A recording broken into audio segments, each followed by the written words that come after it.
Hi, Jen Gilchrist here. Happy to be doing a weekly intuitive insights reading to support you in really aligning with your highest and best path and really navigate the current energies. So I'm going to start out with the Archangel Deck and see what insights are there for us. Oh, beautiful. The first card is Hello from Heaven. And so that means, here we are around the time of the holidays, and perhaps many of you were able or not able to see your family as you normally would, or maybe like my family, we had to do things on Zoom. And so it might be feeling a little different, a little nostalgic. And there's just loved ones that are in heaven that are saying hello and to let you know that they are doing fine. I definitely felt a sense of my family more then sometimes I always feel their presence, but I definitely felt their hellos a bit stronger. And so that's just a really beautiful validation that you're not alone and that you're being supported and held through this time as well. Let's see what else wants to come through here. Relationship harmony. And so this is all about Archangel Gabriel saying we angels are opening up the hearts of everyone involved. So arguments and conflicts are being resolved. And so this is just recognizing too, a few things come up intuitively really on this. So part of it is just a direct message that perhaps there is a particular conflict going on with somebody, perhaps a conversation that needs to be had or a boundary that you need to uphold. Those things are just coming through as some more specific ideas that could be happening, but also that things are resolving themselves, things are working themselves out, as especially the more that you really tune into handing over the concern, really opening up to that spiritual support, really tuning into what next steps can you take in order to have resolution as well.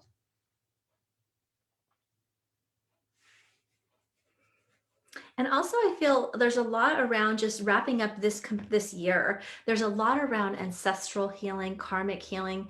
A lot of big patterns are being revealed and really being called for us to move forward through and to let go of, for sure, in a big way.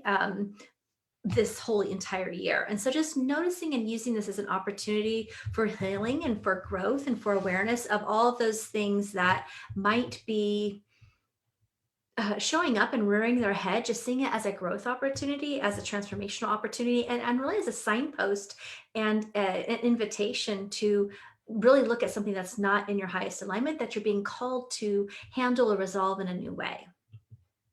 I'm going to try to get my thing was really not clear. All right. So let's look at the next cards here. So Archangel Gabriel is typically a messenger angel, so it could be around, having a conversation. Well, okay, so two cards come through here. So vulnerability shows up.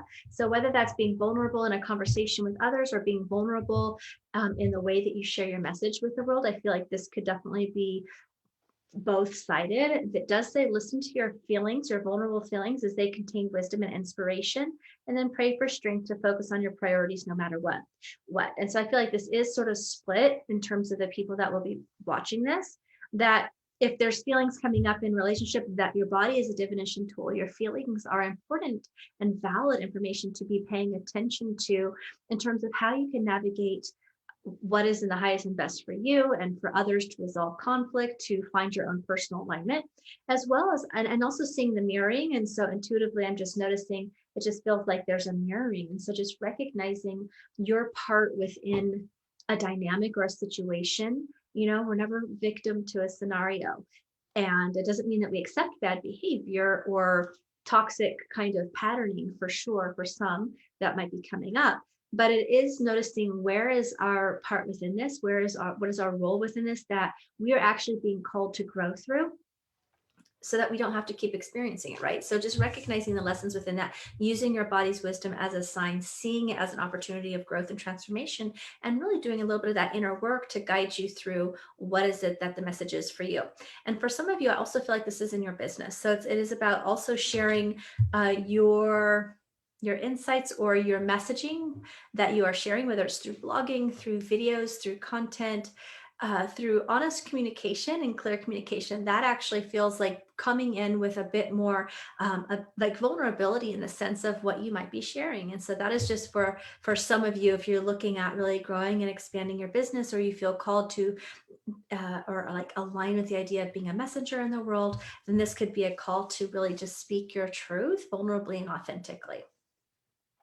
The next card is block out distractions and spend quiet time alone so you can focus on your priorities. And so retreat time. So it does feel like, this is the time of year where sometimes it can ramp up with all these to-do lists and extra things to be doing or shopping or whatever, it is that is around the holiday season that just creates the collective energy of hustle and bustle sometimes. I think this year is a little bit unique and different in the sense that many won't be traveling that normally would, which can also bring that nostalgia that first came through in the first cards. But I feel like in large part, this is about reflection of your year, of the past year, and what it is you want to bring into this coming year. What is it what are the goals you want to experience? I know in my monthly workshop today, I just led a call around your sovereign self, really embodying your highest truth, potential, and timeline. And one of the messages that was coming through was around this retreat space, giving time to do that assessment, do that evaluation, time to really decide, what is it that you want to create, and to allow the creativity to move through you. Perhaps it's writing a book. Perhaps you have an idea of what it is, but you might need that creative space of that internal time and space to allow it to be birthed through you. And so for some, it's going to just be about actually dreaming into, like looking out the window, right? I see her just really stepping into what is it that contemplation time, right? Giving that contemplation time, that quiet time. And then once you find that clarity, to give yourself permission and time, and sometimes that's boundaries on your time, to focus and prioritize those things that are nearest and dear to your heart. So we're going to do one more here. Opening to love. My heart is open to love. And so I see a few things here. Intuitively speaking, I'm noticing like the threefold flame. You might have heard of that. It's just kind of showing up. And then is that really connection with your body, mind, spirit? It can be between you, your higher self, and source, right? And God.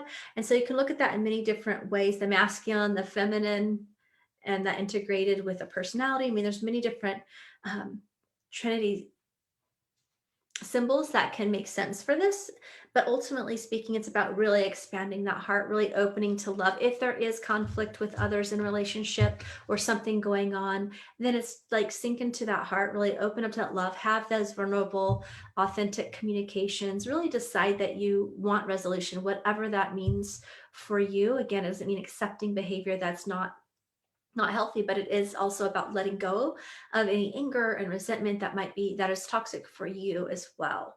And also seeing the whole perspective of everybody's perspective. Sometimes we can get locked into being right or wrong, black and white thinking. And I think the more emotional charge we have on any topic, whether it's in a personal relationship or in politics or in any aspect, there's an opportunity for growth. When we are seeing black and white, when we're in a space of judgment or right or wrong, then there's always opportunity to really expand and open your mind, and often open your heart to that true love, and to really seeing different perspectives and points of view that could be very, very healing. And also, I feel like there's just a good validation for a lot of the hard work that you've been doing. Perhaps if you've been really walking and working your spiritual path this past year, as I know many have, that's just a great validation that you have been opening your heart to love. And so I feel like for many, part of that was also releasing, forgivenesses towards yourself, towards others in past relationships, and really seeing that in that healing and clearing, opening up to love, right? Could be romantic love or different types of love coming in the future, just based on doing that healing and really facing and embodying, and recognizing the emotions that are being held within your body and within your mind and within your spirit, that you have been really doing a deep inner work on healing those emotional wounds. And I'm just seeing that in the water there. So that's what I'm noticing for this coming week, to help you navigate the current energies of what things might be arising for you as you see this. So I'd love to hear how that resonates for you in the comments below, and share this out with your friends if you find that this might be supportive and valuable to you, your community as well. And just wishing you a wonderful day, and talk again soon. Bye-bye.